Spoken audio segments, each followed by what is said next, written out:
Ah, mahirap umpisahan pero sandali lang to, Pastora. Maraming salamat, Panginoon, at binigyan mo ako ng pagkakataon at dininig mo ang aking panalangin na ngayong araw na ito ako'y maghahayag ng aking nasakban. At maraming salamat, O Lord. Ito ang aking panalangin sa ibong na anak. Amen. Kukunti ko lang, Pastor, ha? Noong June 22, alam natin na yung aking anak ay na-atake, no?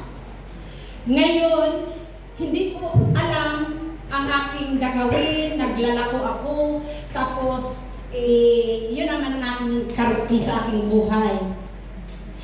Ngayon, naalala ko lagi ang salita doon sa Isaiah 38:1 tungkol kay Hezekiah.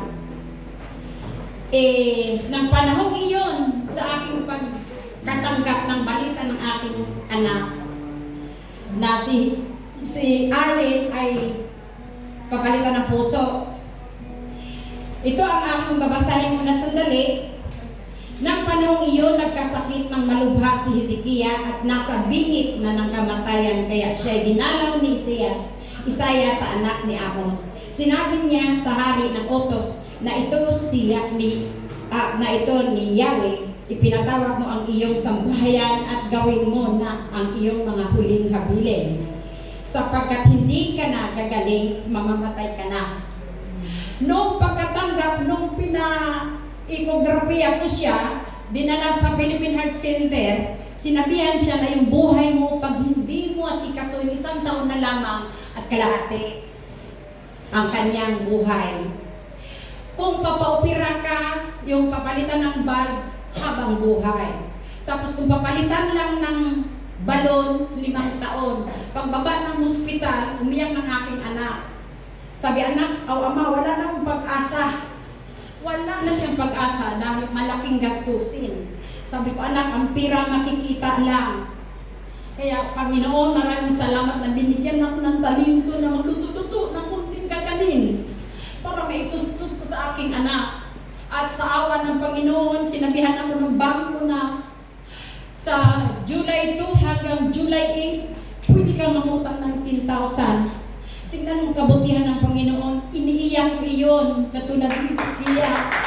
Iyak ako ng iyak dahil kakayanin ko, magtungan naman ang buhay ng aking anak.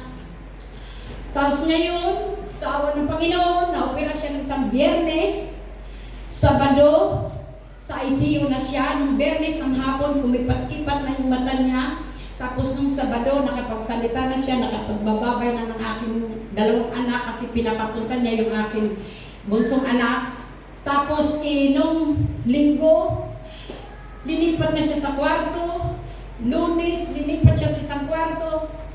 Pagka-Martes, Miyerkules, tinanggalan na siya lahat at nirelease na siya sa ospital. Napakabuti talaga, Panginoon, sa Panginoon sa ating buhay. Ang aking pag-iyak, ang aking pagluhod, hindi nakawang at sinagot niya lahat ng aking panalangin.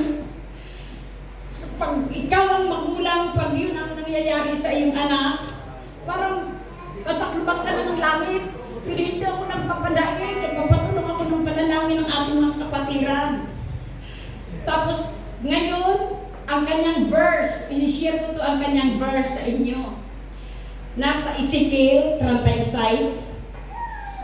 Ezekiel 36:26. Napakaganda ang kanyang verse at doon siya lalong napalapit sa ating Panginoon. Dahil nung pagpasok niya sa operating room, sinabihan siya ng isang doktor, 2 lang itong mapupuntahan, dead or alive. Pagpasok niya, tinakifan siya ng kamay ata o anong tinakip, nawala na siya ng nalay. Tapos, nung mga after 7 hours and 45 minutes operasyon niya, nag-chill daw siya, yung nanginginig. Mininto niya sa akin, sabi niya, ma, kaya siguro ako yung nag-chill, yung nanginginig, gawa nga na, bumalik na sa akin yung Holy Spirit, yung Espiritu ng Panginoong Diyos. Panalangin ko pa rin, na tuloy-tuloy na yung pagtitiwala niya sa Panginoon. Tapos ito ang verse niya na sinishare. Si-share ko rin lang ito. Sa Ezekiel 36:26. Napakaganda at nang natuto na rin siya magmuklat ng Biblia, ito ang kanyang na-bless talaga ako nito. Sabi niya dito, bibigyan ko kayo ng bagong puso at bagong espiritu. Ang masuwayin ninyong puso ay gagawin kong puso masunurin. Para akong hindi ko maubos kung saan ilalagay ang sarili ko. Ngayon, pinatira ko na lang muna siya sa hotel, malapit sa hospital, dahil sa Biyernes check-up niya. Salamat sa Diyos at walang infection yung kanyang opera. Parang magaling na nga siyang maglakad, magaling na siyang magkilos-kilos, pero ang lalim ng sugat nasa kanyang tahipa. Kaya ito lang ang mga pagkapatid at maraming salamat sa inyo.